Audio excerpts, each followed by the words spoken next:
Hello, Didi Music Channel Facebook page panina khat ve kim hok ki khia. Sangami thuna lungai nge hiam. To ba Jesu pen bang hangina mo nei lo hiam china ong kidong hile. Luo suk mo na to ama bang hang na kizom lo hiam. China ong kidong hile bang china dong ding hiam. Hi ben e thu mi ten na pi takina tel taka I thik ding na thu pi ma thu ai hi. To dan kidong le ama pasien a hi manina mo nei lo hi china dong jiao ding ne hiam.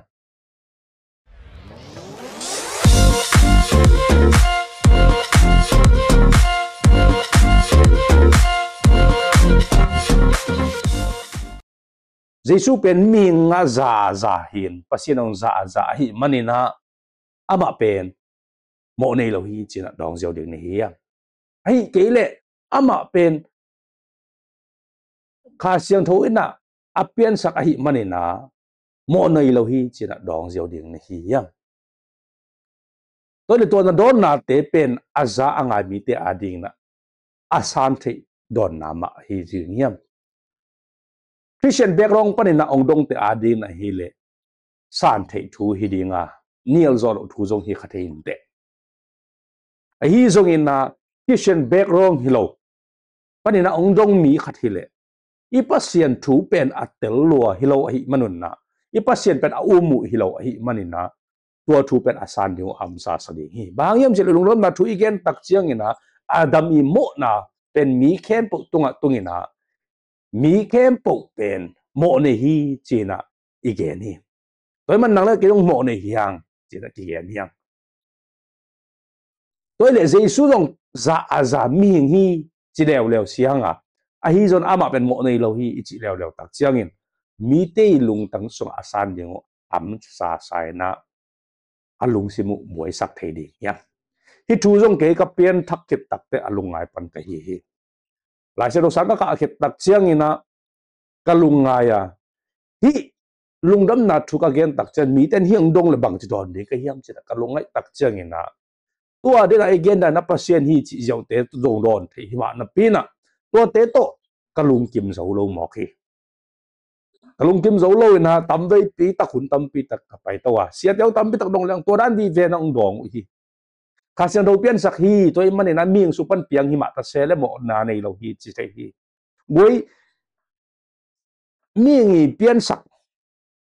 Hello na pasien I pian sak hi ma ta se le hi mi hingi si le sa to kizomina ma de anoi tui te pina akhang khia mi khat.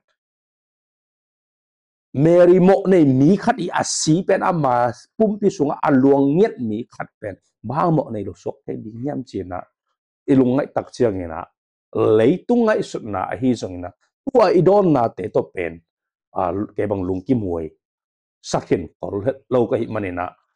hamsa ka sama ma hi pasien hi chi bel dira ka gen sama Christian background te ading ina niel thei lo hi pasien hi manina mo nei lo hi mani to ben niel thei lo hi hi zon to pen logic cha lo chini let tu cha lo hi mane let tu cha ta ka bang chi dong ding hi ya to pen tu ni na lungai khom le ngul hiang tu ni le som mi le guk sunga lai siang tho pen sim apat pan na ka ki pat ki na sunga pian chiang alien ni aneu som le guk som le sagi som le giat ka sim tak chiang ina tua dot na I aphi pen to pa na ong hil hi inai lai muna to pa na ke tunga ong thi sak dan ong tel sak dan pen no tunga jong hom son ngom ka hi ipasien pen Jesu pen mi hing mo nei pumpi suma pana piang hima ta sele mi hi na za la hima ta sele mi hi na za hima ta sele ama pen bahangina hi original sin lo suk mo na to ki zom lo hiam chi pen to pa hil na to ni na longai khom ding na ong zon nom ka hi pian chi alien ni aneu som le guk som le sagi som le giat na to ting kong sim di hi to pa pasien in mi pa thu pi wan sunga singkong kem to na du bang in na na thei ding hi a hi hangin asi apha ken tel thei na singkong pen na ne ke ding hi บางหางเฮียมจิเลตัวนั้นเนกนี่อินนัสิตักดิงฮีอาจิฮีตัวเจียงอินโตปาปะเสียนอินมีปาอะมะกวกอมดิงหอยโลฮีอะมะตอกิตัวกะหุดิงขัดกะบอลิงฮีอาจิฮีisim kiat pasen kamal tan chadarin to pan thupang sakta he we hi lai mun akasim tak cheng na bang phok khalien ka hiam chi le aneu som le gokna to pa pasien in mi pa thu pi a chi he mi pa thu pi na mi pa le azi thu pi na chi lo hi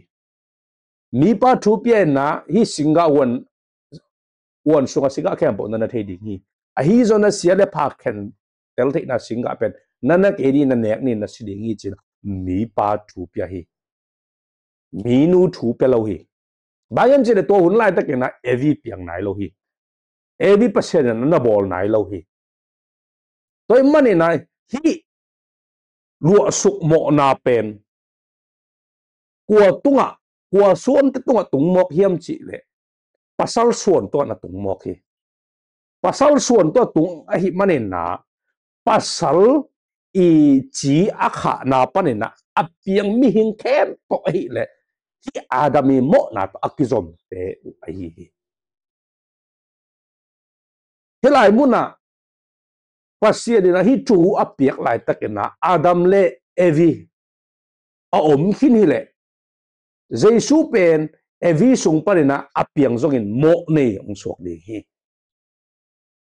ama pen to hun lai na pasia ni na evi le adam tunga amo na hi chukhun pen apia hi le jesu pen ong pian takte ming sung pan ong piang lo pasien ni na ong kila sok ngiat ong ku ka thei ding hi a hi zong ina hilai muna pasien ni mi pa tung be ka thu apia khai manin lam khat pan yet tak cher ming suan laka pasal suan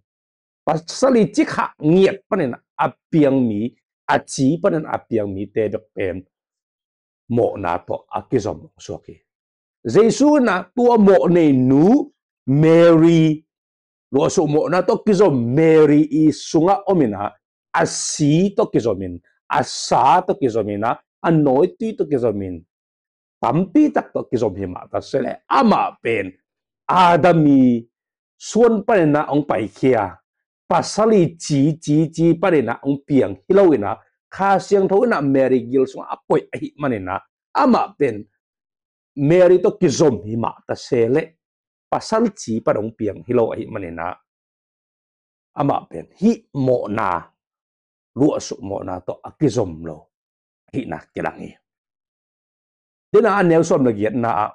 bang chi to khit tak cha mi bol pan chi toile bahangina question khat om thei di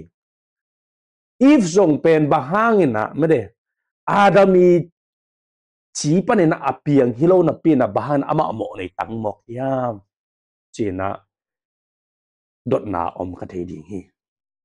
ima hi if pen adam i chi pan apiang hilawin na ama asa ama si panina pasienina abol ki mi hi ima ta sele bahana himo na pen ama tunga tung thei yam hi lu suk mo na pasieni thu chiam na pasieni thu kham pen ama to tung thei yam chi le ama ma in zong pen mo a hi manina ama tunga a hi Adam bek na tua singa ane hilawina evi ma nyong ne hi manina tua singa ane mi te pen mo na ne ina to pan na chiam te hi manin if zong pen mo Adam sung panina achi panina apiang hi lo hangin asa panina akibol asa to kizom mi hi hangina ama pen mo na ane asok na pen bak hiam chi aman na ne hi jesu zong pen mo ne Mary i chila sapal na apiang ahi hangina ama banghang mo nei ong suok lo na mo nei lo miung suok hiam chin tua mo na singa pen evi bangina ama ane hilawina wakit dakte ama pen tua adami suan pasal limi suan mo pasal limi achi panena apiang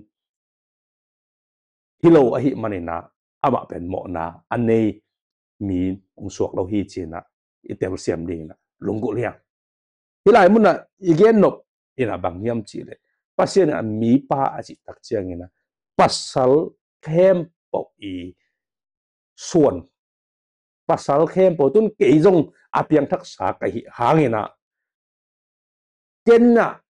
nume khatolum khom din to kalup khom na hangin na chi ka kha na hangin na ong piang ta pet mo ne ong sok ve ve di nume apiang jong pasal apiang do pen mo ne hi pasal i chi kha na pa na apiang lim pen mo ne hi nume pen ama le ma chi ki kha thei lo hi zo suan zo ta te ten na a hi kol pia in hoi alam nom pe adingin Mercy Myanmar Construction Company apai sai na om den hi in a neo alien design tom te elom tak le amon hoi pen le azat nom pen ding ina akilam sak den hi van zat te zong a hoi pen le atom be pen ding ina kigel sak den hi da set na te nisimina kivil dena intek te lungkim na ma ulpu penina akineten hi toy manina zoson zota te adingin MMC phone number ni nga kwa khatsagi nga gugli kwa WhatsApp le faiba adingin wa nga kwa ni nga thum pem kwa toy manina jesu pen pasien ahi bek tham lawena mi hingi chi kha na pan apiang hilo ahi manina ama pen mo na to ki zom lo hi chena itel ding nak pi takina tu pi sa kai manina ong hom son ka hi ithi sa hi khama inte ahi zong ina ave tak chena lai siang tho mun to ela chet the ding ki sa hi mane lai siang tho mun to akilakina akiphok sak hiya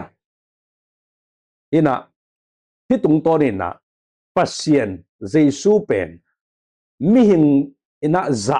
ong piang ina mo nei sung pa na ong suak hima asele ama pen mo na to pasien ni thukham to akimat lo na pasien ni thukham sung om lo na pen bang yam chila ama pen pasali chi kha na pan apiang hilo hi manena pasien to akizop na tua thukhamina nanong kai sak tro hi ti ben le thei ding na pi takina tu pi hi ina den a again sama bangina ni pasien ina singkung na lo ding ane te ane ne ko le ne ni nun siding chi na tu apiak lai takin mi pa tung da ka tel het lo ina mi nu tung a jong apia hi le again nom na na to lai na mi nu apiang khini na adam gu le tang pa na ev bol khini na to khit tak se to ta gel tung pa na pasien ina tu apia hi zen le jesu pen nu me sung pan ong suwa zen hang pasal chi to ong piang hi lo na kha siang tho to ki zomina ong piang hi zen hang na jesu pen mo ne ong sok thei ding ai ve boy to ka gen nop itel siam nia jesu pen kha siang tho ina Mary sung pana mere apian sak mana pasal chi panina apian lo mana